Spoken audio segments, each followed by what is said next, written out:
So बच्चों, let's read the question, and the question says volume of a solution changes with change in temperature. Then will the molality of the solution be affected by temperature? Give reason for your answer. तो हमें यहाँ पर जो की concept लगेगा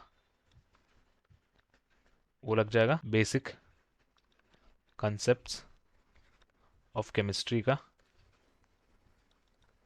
इसमें क्या हो जाएगा कि हमें क्या दिया है, volume of a solution changes with change in temperature, और that law is known as Charles law.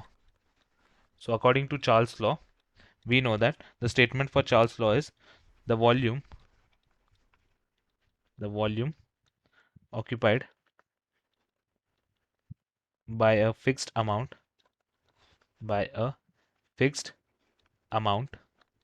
of gas is directly proportional to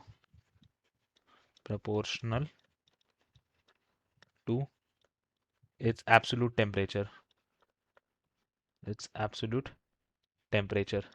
यानी क्या रिलेशन है, वॉल्यूम और टेम्परेचर में डायरेक्ट रिलेशनशिप है, जो ये हमने चार्ल्स लॉ से देख लिया. अब क्या हो जाएगा कि will the molality of the solution be affected by temperature. तो हम क्या कह सकते हैं कि molality will not be affected,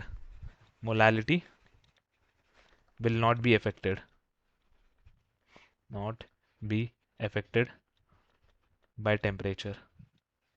and the reason behind this is, इसके पीछे जो रीजन होगा वो ये होगा कि मोलैलिटी का जो फॉर्मूला होता है is equal to number of moles of solute divided by mass of solvent in kg. तो यहाँ पे हम देख सकते हैं कि मोलैलिटी जो है वॉल्यूम पे डिपेंडेंट नहीं है, बल्कि ये मास पे डिपेंडेंट है, और मास और मोल्स जो है वो होते हैं temperature independent. Therefore we can say that with the change in temperature there won't be any effect on the molality of the solution. Hope you have understood it well. Best of luck.